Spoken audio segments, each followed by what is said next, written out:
মা, কি কস?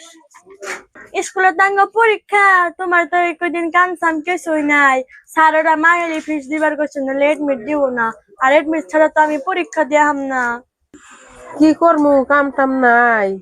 স্কুলের তো পরীক্ষা আইলো, কইলি তো দেখি কাম টাম পাই নাকি। ঘরের মানুষ বাড়তে আছেন না? ও, কেরা গো ডাহন? ও চাষি আননে? তোমাকে বাড়তে না কত কাম, কত মাইসে কাম করে, আমার অল্প কাম দেও না, খুব টেহার দরকার পড়ছে। কি কাম দিমু? আন্নে তো বুড়া মানুষ, আন্নে কাম দিতে আঙ্গো কষ্ট লাগে, খারাপ লাগে। আহুন, ঘরের ভিতরে আহুন। করবারতে আসুন, তাহলে ঘরটা মুছুন।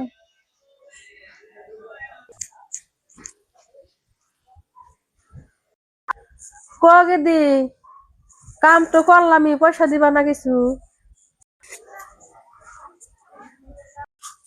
এই 100 টাকা দিলাম, আঙ্গুকেদের পরীক্ষা, 1000 টাকা লাগে। সেই জেলায় কাম করবার আইছি, কমসে কম 1000 টাকা দেও, আমি পরে আবার কাম করে দিয়া যামনি। যে কাম করছুন আন্নে, ঘর মুছ পারতেছি, সাফ হয় না, এটাই নেন আর দেখাম না আমি। আর বেশি দরকার পড়লে ভিক্ষা করে নিন গে। আল্লাহর নামে কয়টা ভিক্ষা দেন গো। আন্নের তো না দিন কাম করার দেখলাম, আজকে আবার ভিক্ষা করতেছেন। আঙ্গুকেদের পরীক্ষা, 1000 টাকার দরকার, কাম করবার গেছিলাম, 100 টাকা দিছে, থালি বাসন দিছি আর ঘর মুছছি। তাহলে 1000 টাকা কনে পামু? সেই জন্য কয়টা ভিক্ষাই করতেছি। আমার কাছে 1000 টাকা আছে, আপনি নেন, পরে কাম করে আমার দিয়া দিবেন।